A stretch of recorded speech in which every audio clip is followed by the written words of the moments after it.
이제 몇 번에 걸쳐서 솔로몬에 대해서 몇 번을 할지 저도 장담할 수 없습니다만은 솔로몬에 대해서 공부를 하려고 합니다.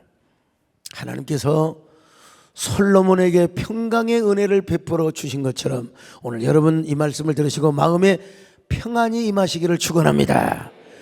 여러분의 삶이 샬롬 하시기를 바랍니다. 평강의 은총이 임하시기를 바랍니다. 솔로몬에게 임했던 평강의 은혜가 오늘 우리에게도 임하시기를 바랍니다. 오늘 이 자리에 계신 여러분들뿐만 아니라 엊그제 동탄지성전 신망도 왔고 동탄지성전에 계신 분들, 기도원에서 함께 영상으로 함께한 우리 장로님 권사님, 또 유튜브와 방송을 통해서 말씀을 듣는 귀한 분들에게도 하나님의 동일한 은혜와 축복이 있기를 바랍니다. 세상에 없는 평화, 하나님께서만 주시는 크고 놀라운 평화, 이 평화가 우리에게 있게 하여 주시옵소서. 크고 놀라운 평화가 내게 이 세상에는 없는 평화, 나의 영혼과 몸 주께 드립니다. 오 놀라운 나의 구주, 오 놀라운 주, 오 놀라운 주, 저 천군과 천사들 경배하니 나 엎드려서 주 경배하니 오 놀라운 구주 예수, 오 놀라운 주, 오 놀라운 주, 저 천군과 천사들 경배하네 나 엎드려 주 경배하네 오 놀라운 구주 예수. 솔로몬이라고 하는 이름의 뜻이 무엇이냐? 평강, 평화라는 뜻입니다. 아버지가 직접 지어준 이름, 다윗이가 직접 지어준 이름입니다. 자, 사무엘하 12장 24절입니다. 시작. 다윗이 그의 아내 밧세바를 위로하고 그에게 들어가 그와 동침하였더니 그가 아들을 낳음에 그의 이름을 솔로몬이라 하니라. 여호와께서 그를 사랑하사. 자, 이스라엘에서는 이름을 누가 지었느냐? 어머니가 지어요? 아버지가 지어요? 그 아버지가 짓습니다. 물론 아버지가 없는 경우는 어머니가 지어줘야 되겠죠. 그러나 아버지가 있는 경우는 반드시 아버지가 지어줍니다. 이스라엘에서는 이름 짓는 것이 얼마나 중요한지, 물론 우리나라도 이름 짓는 걸 중요하게 생각해요. 그래서 장명 철학관, 장명서 이래 가지고 이름을 사주팔자에 맞추어서 이름을 짓는 경우도 있습니다. 근데 이스라엘에서는 그런 거 안 따져요. 부르기 좋고 신앙적인 의미를 담아서 지어준 이름입니다. 반드시 너는 이렇게 살아가라.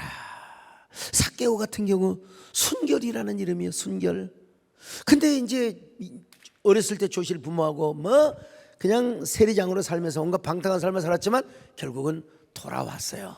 순결한 사람으로, 참 순진한 사람으로, 아주 깨끗한 사람으로 돌아온 거예요. 그러니까 이름이라는 게 굉장히 중요하다 이 말이에요. 이름이라는 게 반드시 너는 이런 삶을 살아야 된다, 너는 이런 사람이 되어라, 이런 뜻에서 신앙적인 의미로 부여한 이름이 이스라엘에서 주로 지어준 이름이라는 것이죠. 자, 그러면 왜 다윗은 밧세바가 낳은 아들에게 솔로몬이라는 이름을 지어 주었을까요? 자신의 삶을 아마 회상하면서 염두에 두면서 아마 이름을 지어 주었을 것입니다. 다윗은 파란만장한 삶을 살았지 않습니까? 10년이나 넘도록 사울에게 쫓겨다니는 광야의 삶을 살았습니다. 10년? 얼마나 지긋지긋한 세월입니까? 그동안에 블레셋에 2번이나 망명을 했고 모압으로 1번 망명을 했습니다. 한 번은 블레셋에 갈 때 얼마나 많은 지옥을 겪었는지 몰라요?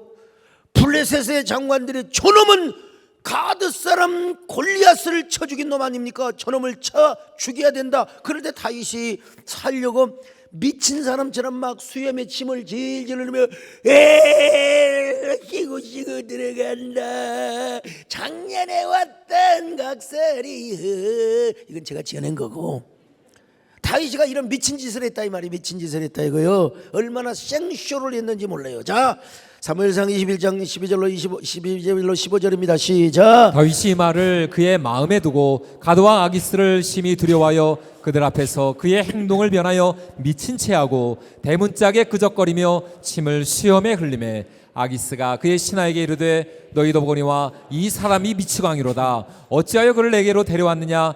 내게 미치광이가 부족하여서 너희가 이 자를 데려다가 내 앞에서 미친 짓을 하게 하느냐? 이 자가 어찌 내 집에 들어오겠느냐 하니라. 자, 그런가 하면 두 번째 망명했을 때는 이스라엘과 잠시 여러분 저 전쟁을 하는데 그 블레셋 왕이 다윗에게 출전을 하라는 거예요. 출전을 하는. 이거 뭐 안 갈 수도 없고 갈 수도 없고 정말 입장 곤란하죠. 그래서 어쩔 수 없이 이제 살려고 출전을 하는 그 사이에 아말렉 놈들이 온 백성을 잡아가고 다윗의 처자를 다 잡아갔습니다. 얼마나 화가 났던지 막 그냥 자기를 따르는 600명의 군사들이 막 다윗에게 돌을 던지려고 그래요. 돌을 던지려고. 우리로 말하면 세상에 우리 장로님들 그렇게 믿고 따라왔던 장로님들이 막 소목사 당신 왜 이러셔? 그리고 막 돌을 던지려고 하는 거는 똑같다 이 말이에요. 돌을 던지는 다윗의 마음이 얼마나 군급하고 얼마나 다급했는지. 자, 사무엘상 30장 1절로 6절입니다. 시작. 다윗과 그의 사람들이 사흘 만에 시글락에 이른 때에 아말렉 사람들이 이미 네겝과 시글락을 침노하였는데 그들이 시글락을 쳐서 불사르고 거기에 있는 젊거나 늙은 여인들은 한 사람도 죽이지 아니하고 다 사로잡아 끌고 자기 길을 갔더라. 다윗과 그의 사람들이 성읍에 이르러 본즉 성읍이 불탔고 자기들의 아내와 자녀들이 사로잡혔는지라. 다윗과 그와 함께한 백성이 울 기력이 없도록 소리를 높여 울었더라. 다윗의 두 아내 이스라엘 여인 아히노암과 갈멜 사람 나발의 아내였던 아비가일도 사로잡혔더라. 백성들이 자녀들 때문에 마음이 슬퍼서 다윗을 돌로 치자 하니. 자, 여러분 다윗은 참 세상 말로 볼 때 팔자가 사나운 사람입니다. 고생을 억수로 한 사람입니다. 고생을. 한 번은 십황모지에 숨어 있을 때 사울왕에게 포위를 당해서 거의 죽은 목숨이나 다름이 없어. 그것도 아니 세상에 그 자기 동족들을 구해줬으면 아이고 십황모지에 사는 십사람들이 다윗을 보호해주고 은신처를 마련해 줘야 될 거 아니겠습니까? 세상에 아이고 그 일러 사람들을 이웃 사촌을 구해줬으면 다윗을 숨겨주진 않을 막정 신고는 말아야지요. 참 그때 다윗이 얼마나 배신감이 있었겠습니까? 그 배신감. 와, 저런 인간 쓰레기들이 어디가 있는가 말이야. 그때 다윗이가 간이 그냥 완전히 좋은 줄 알았어. 근데 그때 다윗이가 뭐 했다고? 참 다윗은 하나님을 얼마나 사랑했는지 하나님 앞에 원망 안 했어요. 그때 뭐 했어요? 낙헌제를 드렸다고 그랬어요. 낙헌제라는 것은 그냥 형식적으로 드리는 제사가 아니요. 이건 기쁨을 주체할 수 없어서 기쁨을 도저히 참을 수가 없어가고 하나님 내가 낳은 내 마음이 너무나 기쁩니다. 이걸 내가 견딜 수가 없어서 주님 앞에 하나님 헌신을 합니다. 이거 완전히 돌지 않고서는 비치지 않고서는 이거 불가능한 얘기입니다. 불가능한 얘기예요. 또 그건 그렇다 칩시다. 밧세와 동치몬에서 낳은 아들이 죽었어요. 다윗이 아무리 회개하고 금식하고 아무리 하나님 앞에 간구해도 여러분 죄악으로 낳은 아들은 어쩔 수 없이 죽고 말았어요. 다윗은 정말 파란만장한 삶을 살았습니다. 경랑 속에 뒤집어질 것 같은 배와 같은 삶을 살았습니다. 창업군주는 원래 고생을 많이 하는 겁니다. 창업군주. 저도 창업군주에 속한 사람 아니에요? 개척해가지고 여기까지 오기까지 아이고 이 속 없는 사람들 늦게 온 사람들은 담임 목사는 모든 걸 다 가지고 있나고 생각해나 봐요. 우리 부목사님들 잘 섬기세요. 부교육자들도. 그런데 부목사님들과 우리 부교육자들은 다 배고프고 담임 목사는 배가 부른 줄 알고 있어. 이건 다 몇 년 전에 온 사람들의 생각이요. 여러분 창업군주로서 얼마나 많은 고통을 그리고 얼마나 많은 젊은 날 그 헌신의 대가를 지불했겠어요.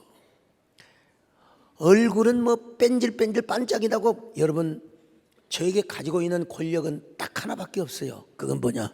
피부의 권력입니다. 권력 없어, 힘 없어요, 여러분요. 피부밖에 없어요. 필리핀 갔다 와서 좀 타긴 했지만, 예. 그러니 다윗이가 솔로몬에게 뭐라고 이름을 지어준 줄 아세요? 솔로몬아, 너는 아프지 말거라, 너는 죽지 말거라. 예비는 너무나 고생을 하고 너무나 힘들게 살아왔단다. 너는 나처럼 절대로 바람만장한 삶을 살지 말거라. 너만은 평안한 삶을 살거라. 너만은 평강의 삶을 살거라. 이런 의미에서 솔로몬 아들에게 이 이름을 지어준 겁니다. 그리고 이때부터 다윗은 솔로몬에게 왕위를 계승할 마음을 아마 딱 먹은 것 같아요. 성경에 그때부터 그랬다 그런 말은 아니지만 그런 것 같아요. 너는 태평성대의 시대를 열어가거라. 애비처럼 고생하지 말고 쫓겨다니지 말고 너는 언제나 태평성대의 시대를 열어가거라. 그런 의미에서 여러분 아들의 이름을 솔로몬이라고 지어줬어. 저희 아버지는요 16살 때 아버지를 여의셨대요. 할아버지를 16살 때까지 괜찮은 집안의 아들로 태어나서 하여간 7살 때부터 서당 다니고 16살까지 서당에 거기서 공부하셔. 소화까지 다 뗐어요. 다. 근데 아버지가 16살 때 돌아가시니까 이제 장남으로서 동생들을 다 키웠어요. 동생의 밑에 4명, 고모까지 5명. 동생들 뒷바라지 다 해줬어. 아버지가 결혼하신 이후에도 동생들 다 공부시키고 특별히 저희 둘째, 셋째 작은아버지. 내가 좀 셋째 작은아버지를 약간 좀 닮은 것 같아요. 뭐 어쨌든 할아버지 할머니 피해서 나온 거니까요.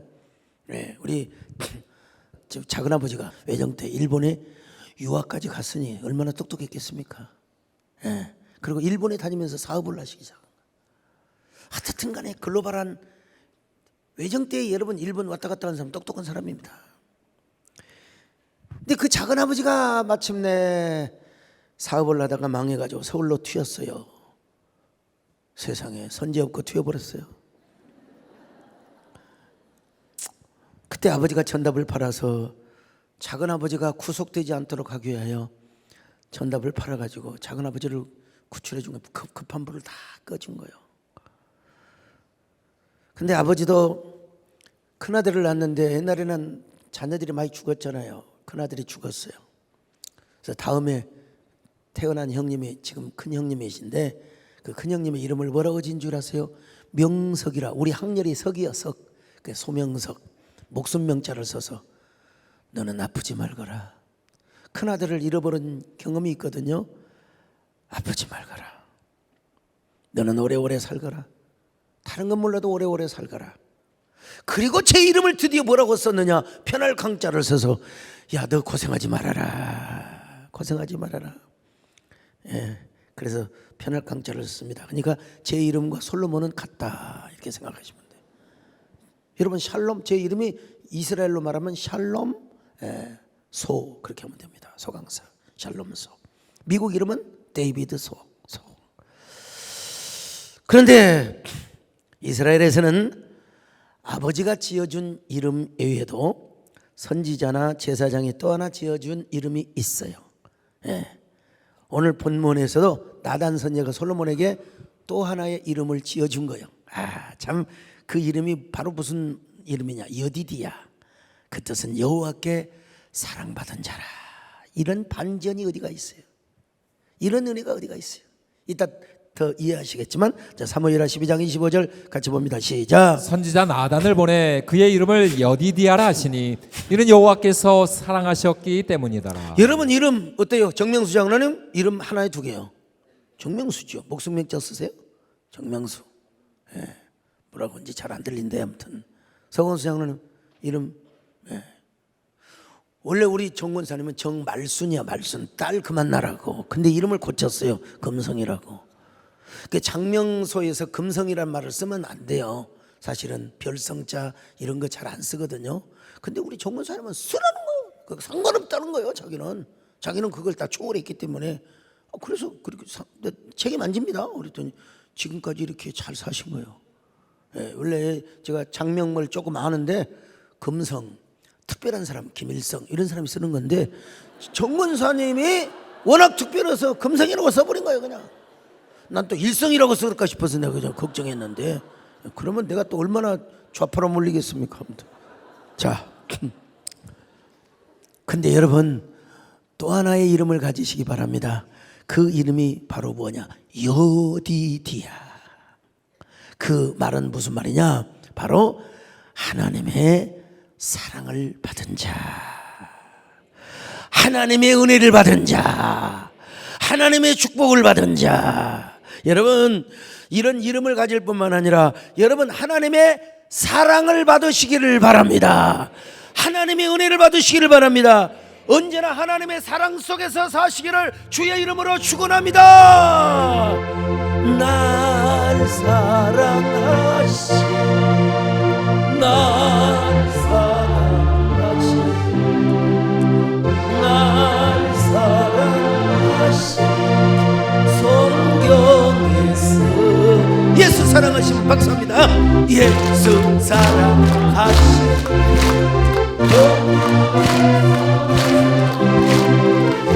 우리들은 약하나 예수 권세만도다. 날 사랑하신, 날 사랑하신, 날 사랑하신 성경에서. 여러분 여기서요 나단 선지자가 밧세바를 통해서 낳은 솔로몬에게 여디디아라고 하는 이름을 지어주었다는 말은 이게 보통 의미가 아니에요. 잘 들어보세요. 원래 다윗과 밧세바는 불륜의 관계였습니다. 근데 그 불륜의 동기가 어디서부터 시작이 되었느냐? 이거는 뭐 상식적입니다. 다윗의 강압적인 폭거에 의해서, 폭력에 의해서. 여러분 다윗은 당시에 절대 왕정, 절대 권력을 누리고 있었던 사람이에요. 그러니까 다윗이 마음 먹고 밧세바에 대한 음욕을 품고 밧세바를 소유하려고 하면 얼마든지 할 수 있는 시대였습니다. 여러분 요즘 시대와는 완전히 달라요. 밧세바는 다윗의 절대 왕정의 권위를 거절할 수 없었다. 우리는 그렇게 일단 받아들여야죠. 온몸을 부르르 떨면서도 다윗의 요구를 받아들일 수밖에 없었을 것입니다. 이게 이제 일반적 해석이고 주로 정통적인 해석입니다. 오늘날도 힘 있는 자들이 말이요, 기업의 회장이라든지 뭐 광역단체 무슨 뭐 시장이라든지 이런 사람들이 그냥 성추행을 했다고 가끔 몇 년 만에 한 번씩 터지잖아요.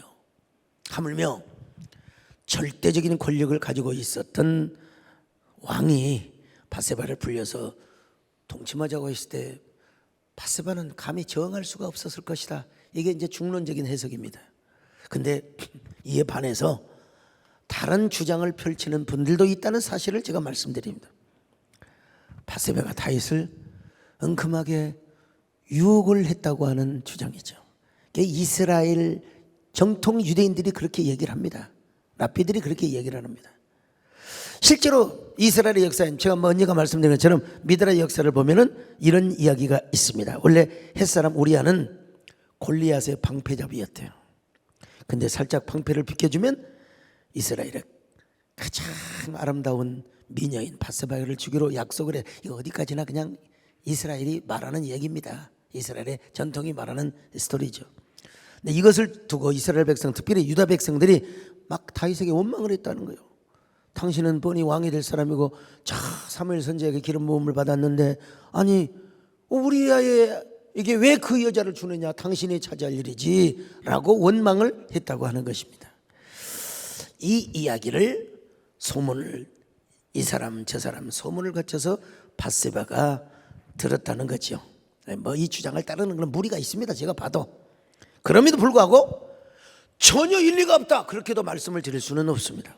왜 그러냐면 밧세바가 언제 목욕을 했느냐, 목욕하는 시점을 우리가 잘 한번 따져볼 필요가 있어요. 성경에 보니까 저녁 때라고 해서 내가 이렇게 쭉 인터넷을 검색해 보니까 많은 목사님들이 뭐 어두컴컴할 때 그 뭐 했으니까 절대로 밧세바가 유혹한 것이 아니다. 그렇게 이제 단정을 해요. 뭐 일리가 있어요. 일리가 있는데 여러분, 자 한번 볼까요? 자 사무엘하 11장 2절 같이 봅니다. 시작. 저녁 때에 다윗이 그의 침상에서 일어나 왕궁 옥상에서 거닐다가 그곳에서 보니 한 여인이 목욕을 하는데 심히 아름다워 보이는지라. 자 여기 저녁 때란 말이 무슨 말이냐? 우리나라 말로 그냥 저녁 때라고 했는데, 그러면 저녁 때면 좀 해구름판이고 땅거미가 이렇게 어두워지고 땅거미가 이렇게 딱 그냥 드리워지는 때 아닙니까? 근데 이게 정확하게 이스라엘 히브리 원어를 보면은 일모레 때 절대로 캄캄한 밤이 아닙니다. 그래서 유대인 성경은 이 말을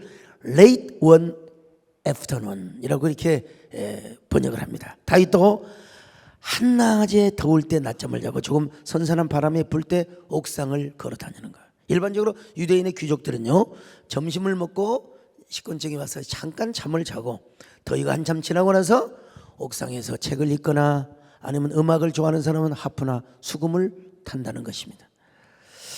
자, 밧세바가 목욕을 한 이유는 분명히 성경에 나와 있어요. 아마 생리가 끝나는 날 정결을 이렇게 하기 위해서 정결례를 했다고 볼 수 있어요. 자, 사무엘하 11장 4절을 같이 봅니다. 시작. 다윗이 전령을 보내어 그 여자를 자기에게로 데려오게 하고 그 여자가 그 부정함을 깨끗하게 하였으므로 더불어 동침함에 그 여자가 자기 집으로 돌아가니라. 자, 여러분, 뭐 참 미안한 얘기지만 이스라엘에 있어서 부정결은 뭐냐? 정상적으로 몸에서 배출하지 않는 거.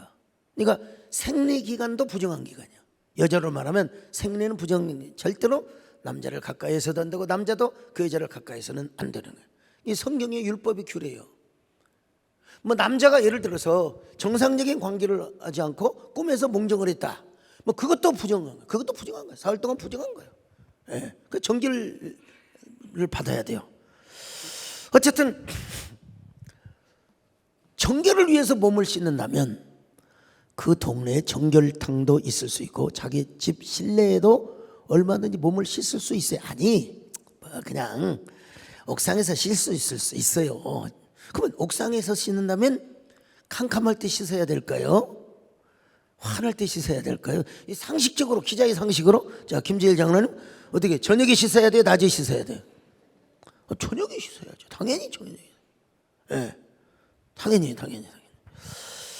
이 시간이 언제냐? 아까도 말씀드린 대로 late one afternoon. 통상적으로 이스라엘에서 상번제를 드리는 때입니다. 상번제는 몇 시에 드리느냐? 오후 3시에 드립니다. 이건 뭐 정확한 기록이니까 정확한 역사고. 그리고 제물을 잡을 때는 어두컴컴할 때 잡으면 안 돼요. 반드시 햇빛이 있을 때 제물을 잡는 겁니다.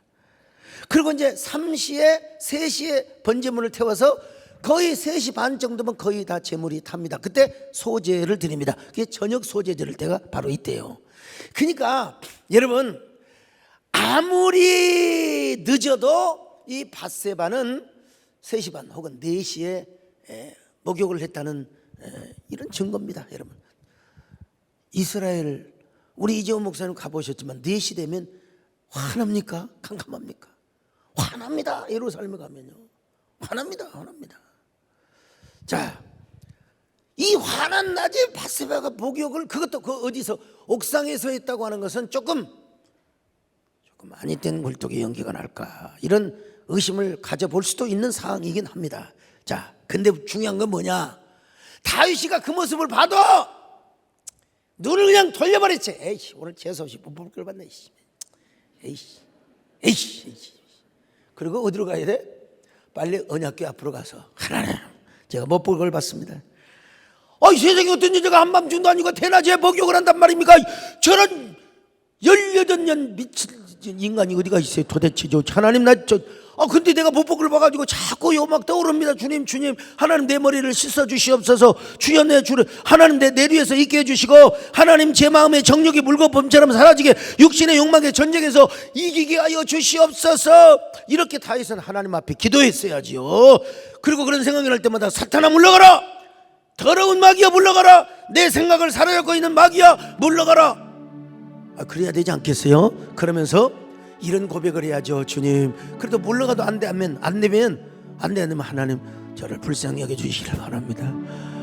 아멘 좀 해요. 다들 왜날 바세바 패냐? 주님 제발 좀 저를 불쌍히 여겨주세요. 제발 저 좀 긍휼히 여겨주세요.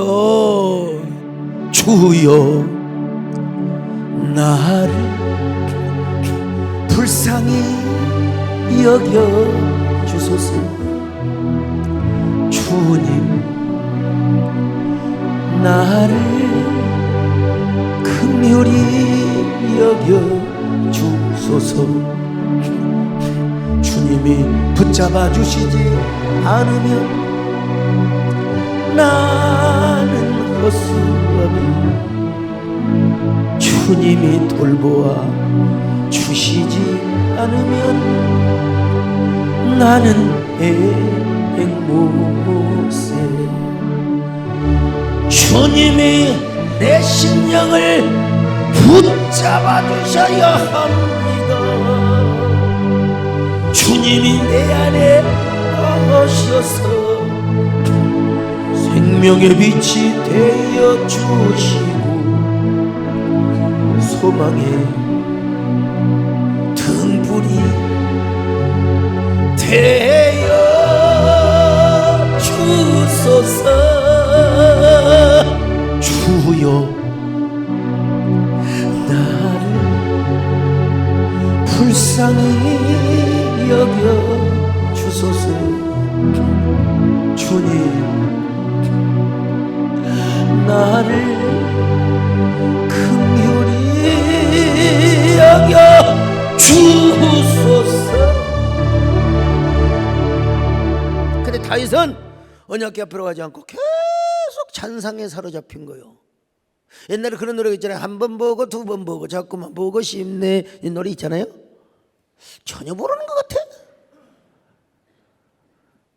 그래서 신하를 시켜서 그 여자가 누군가를 알아봤어요. 근데 신하가 말을 합니다. 그 여자는 엘리야미의 딸이요 햇사람 우리아의 아내 바세바가 아닙니까? 자 11장 3절입니다. 같이 봅니다. 시작. 다윗이 사람을 보내 그 여인을 알아보게 하였더니 그가 아뢰되 그는 엘리암의 딸이요 햇사람 우리아의 아내 바세바가 아니니까 하니. 여러분 이 말이 무슨 말이냐? 다윗의 종이 아주 점잖고 은근하게 다윗에게 충고를 하는 거예요. 충고를. 왕이여 고정하시옵소서. 정신을 차리시옵소서. 보통 이스라엘 사람들이 사람을 말할 때 배우자에 대한 언급이 없이 부친에 대한 언급을 주로 합니다. 부친에 대한 언급을 주로 해요. 여기서 누구의 아내라고 말할 때 특별할 때 쓰는 겁니다. 지금 특별한 용법으로 쓰는 거예요. 자 11장 3절입니다. 시작. 다윗이 사람을 보내 그 여인을 알아보게 하였더니 그가 아뢰되 그는 엘리암의 딸이요 햇사람 우리아의 아내 바세바가 아니니까. 무슨 말입니까? 이런 말입니다. 왕이시여 이 여자는 엘리암의 딸일 뿐만 아니라 충직한 신하인 우리아의 아내입니다. 그 여자 이름은 바세바입니다. 다른 말로 말하면 왕이시여 이 여자는 유부녀입니다. 그것도 왕의 충신 우리아의 아내 바세바라고 하는 여자입니다. 아주 점잖게 다윗에게 깨닫게 이렇게 이야기를 했습니다. 그럼 다윗이가 뭐라고 해야 되겠어요?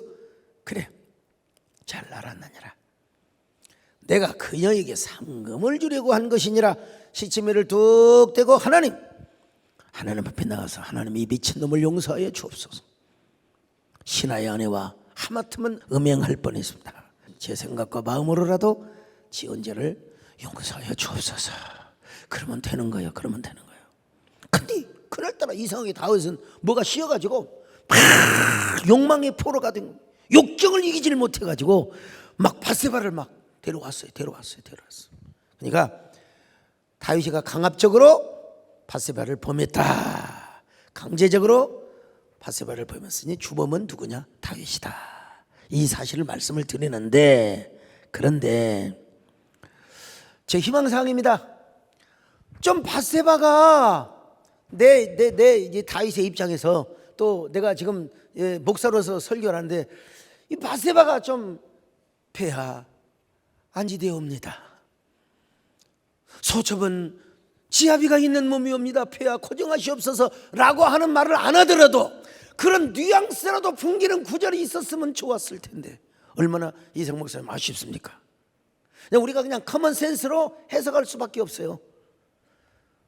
밧세바는 감히 왕에게 저항할 수 없는 상황이었다라고 말하기에는 너무나 아쉬운 대목이 사실은 있어요. 네. 좀 성경이 밧세바가 저항했다는 대목을 좀만 배려해 주었으면 진짜 다윗 또 좋았고 밧세바도 좋았을 텐데 그런 대목, 그런 뉘앙스, 그런 어떤 시그널도 전혀 아무리 찾아봐도 없습니다. 그래서 어쩌면 한쪽으로 살짝 의심을 해볼 때 밧세바도 은근하게 다윗의 요구를 자연스럽게 응하지 않았나, 이런 가설도 한번 가져본다 이 말이죠. 물론 우리는 다시 말씀드립니다. 다윗의 강압적 쟁취에 무게를 두어야 합니다. 그러나 다시 열거하고 설명한다면 왜 밧세바가 그때 목욕을 했을까? 천국 가서 내가 꼭 물어볼 겁니다. 밧세바한테 왜 그때 목욕했어요? 그때 대낮에 물어볼 거야. 아무튼 빌미를 준 사람은 밧세바입니다. 타이건 차이건 간에 정은삼 그래 안 그래요?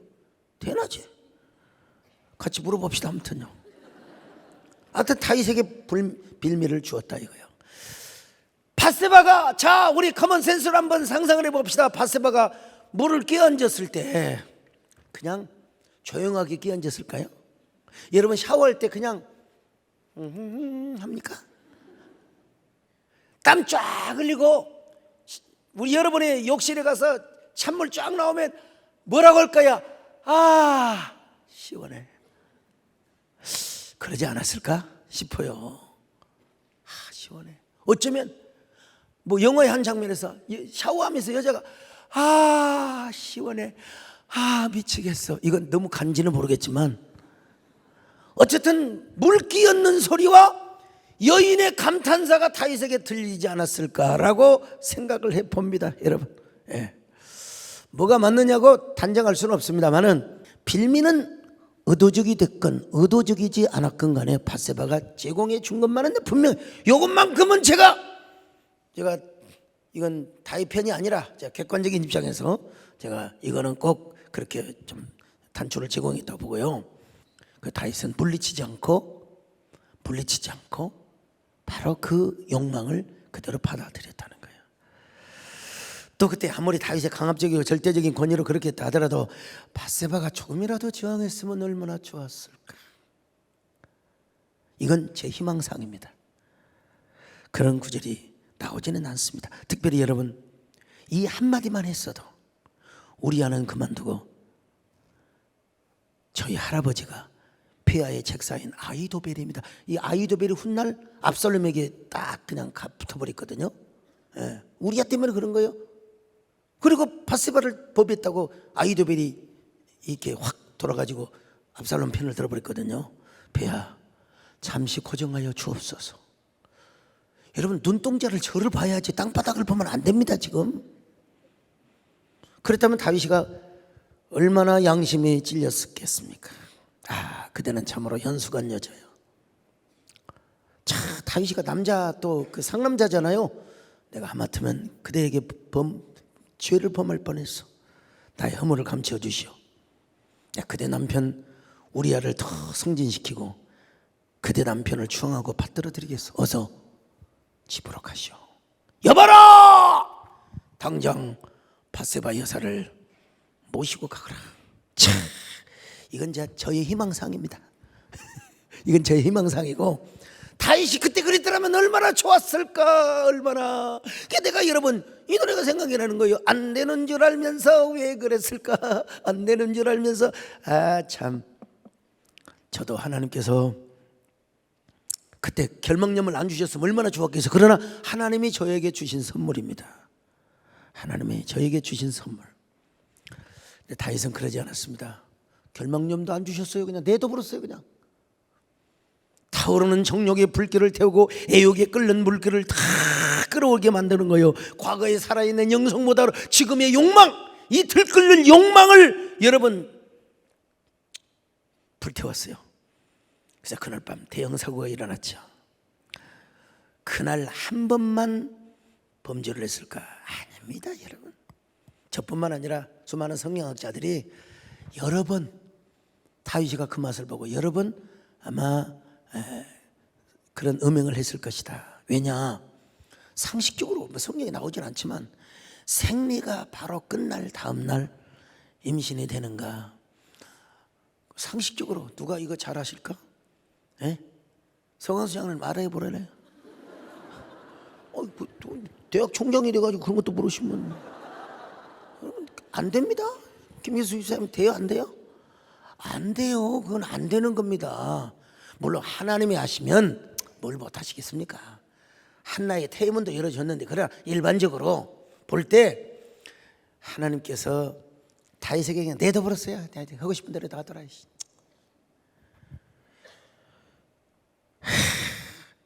그래서 이제 바세바가 임신을 하게 된 거죠.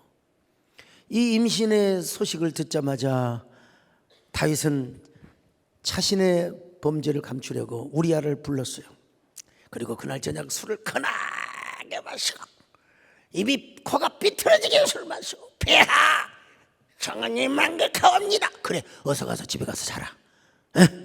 그런데 이 우리아가 이 독종이요. 아니 왜 집에 가지 왜 궁궐에다가 천막을 쳐놓고 궁궐 문 앞에서 자냔 말이요. 불필요한 충성심을 왜 다윗이 보기에는 야 너 안 해도 돼. 너 집에 가서 자. 너희 집에 가서 자야 나중에 나면 네 얘기라고 할 거 아니요.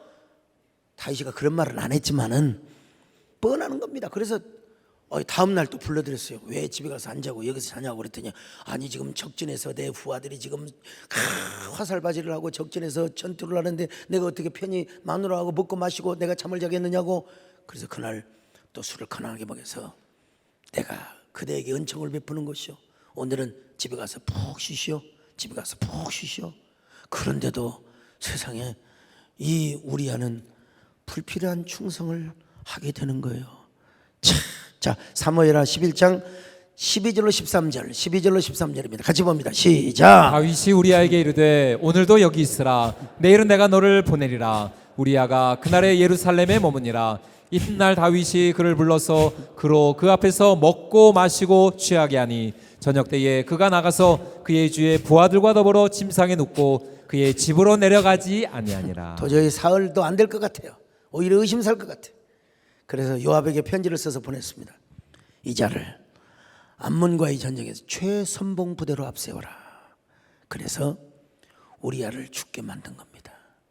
우리아. 자, 14절로 17절을 같이 봅니다. 시작. 아침이 되매 다윗이 편지를 써서 우리아의 손에 들려 요압에게 보내니 그 편지에 써서 이르기를 너희가 우리아를 맹렬한 싸움에 앞세워두고 너희는 뒤로 자, 물러가서. 어쨌든 간에 여러분 다윗은 두 번이나 죄를 지었습니다. 여러분.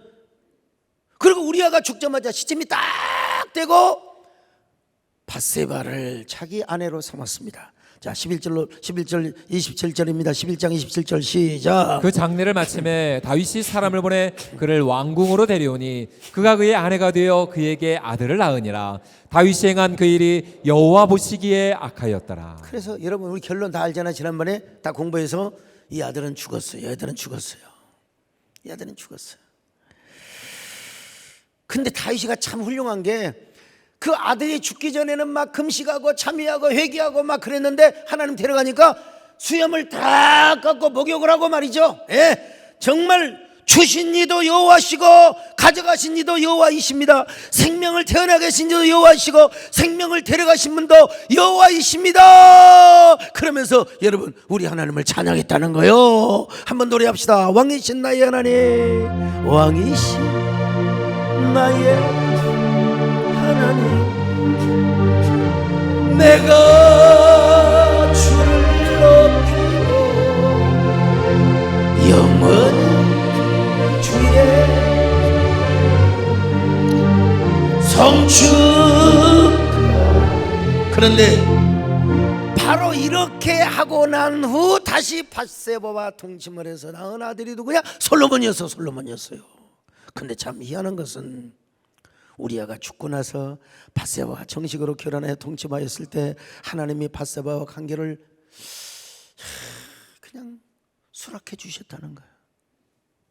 그리고 자신의 왕위를 이어갈 솔로몬을 낳게 하셨다는 거예요. 그리고 나단 선지자도 이것을 인정하시고 바로 그 솔로몬의 이름을 여디디아라, 여호와께 사랑을 받은 자다.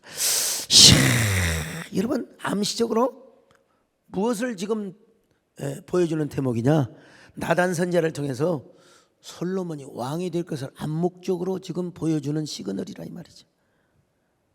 그때부터 밧세바는 이제 성경이 자세하게 나오지 않지만 얼마나 하나님께 기도 많이 했는지, 무슨 일이 있어도 주의 종과 의논하고 나단 선지자에게 아마 모르긴 몰라도 우리 교로 말하면 맨날 아들 데려가서 목사님에게 기도받게 하고 목사님에게 안수 기도받게 하고, 주여 선지자님 내 아들이 왕이 돼야 돼, 선지자님 내 아들 안수 기도를 해주시기를 바랍니다. 여러분, 이에 뒷받침하는 근거가 있어요. 자, 열왕기상 1장 16절로 21절 시작. 밧세바가 몸을 굽혀 왕께 절하니 왕이 이르되 어찌 됨이냐. 그가 왕께 대답하되 내 주여 왕이 전에 왕의 하나님 여호와를 가리켜 여종에게 맹세하시기를 내 아들 솔로몬이 반드시 나를 이어 왕이 되어 내 왕위에 자, 앉으리라. 여기 보세요. 뭐 쭉 읽어봐야 되는 시간상 생략하는데 분명히 다윗이가 밧세바와 나단 선지자에게 솔로몬을 왕으로 세우리라고 약속하는 거예요.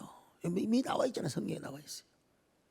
이야, 참 언제는 하나님께서 말이야, 그렇게 벌 주고 하나님이 그랬는데 어떻게 하나님이 이런 역설적 대전환, 역설적 반전의 사건이 일어난단 말인가?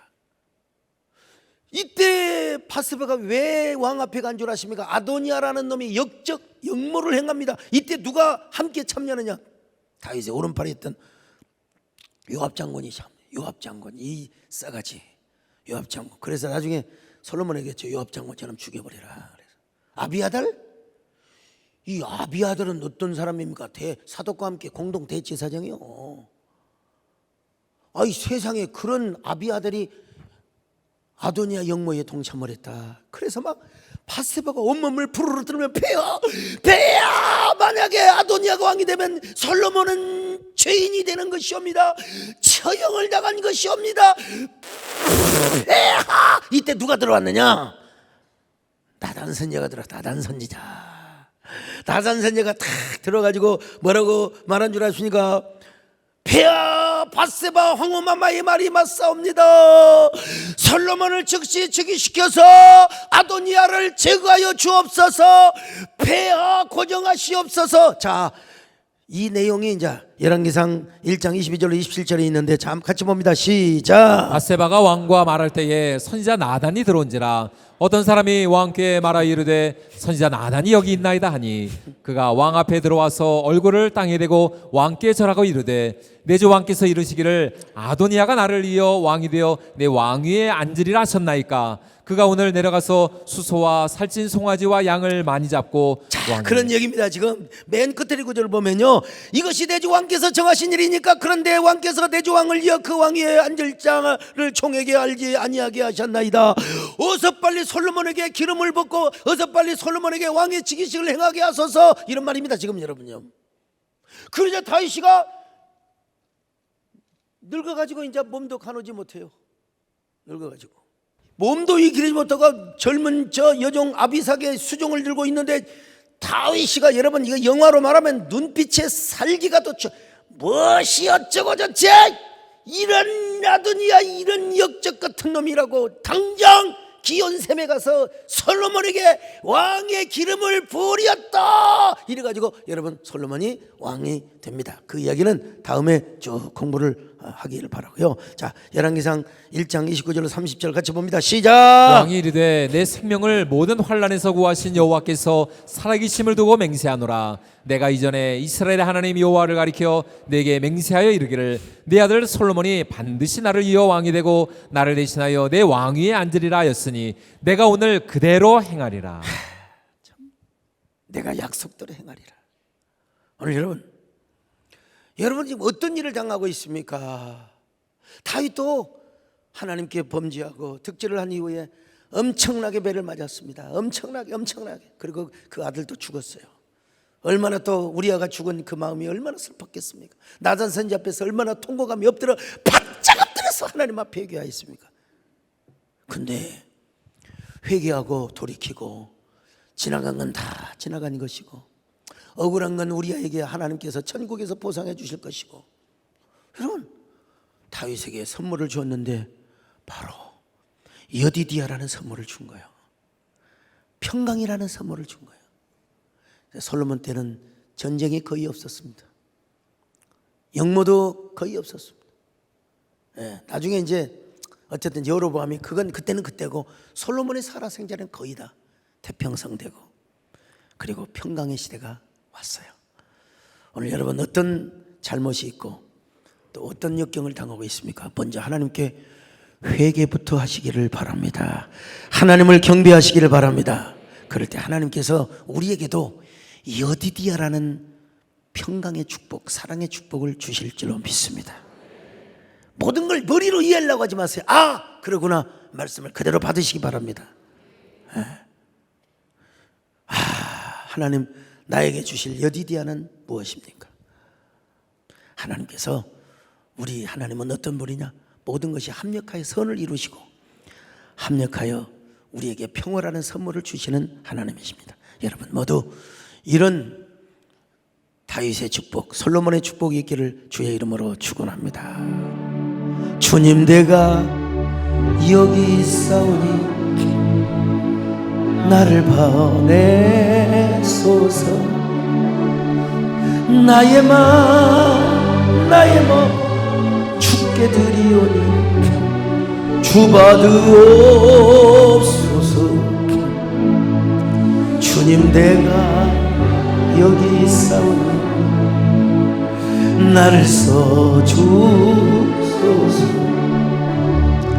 가진 것 모두 다 주께 드리오니 주 받으옵소서. 할렐루야, 할렐루야, 할렐루야,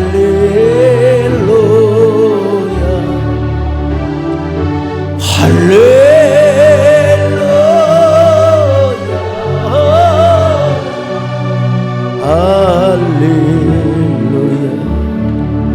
나를 받아주소서. 나를 받으오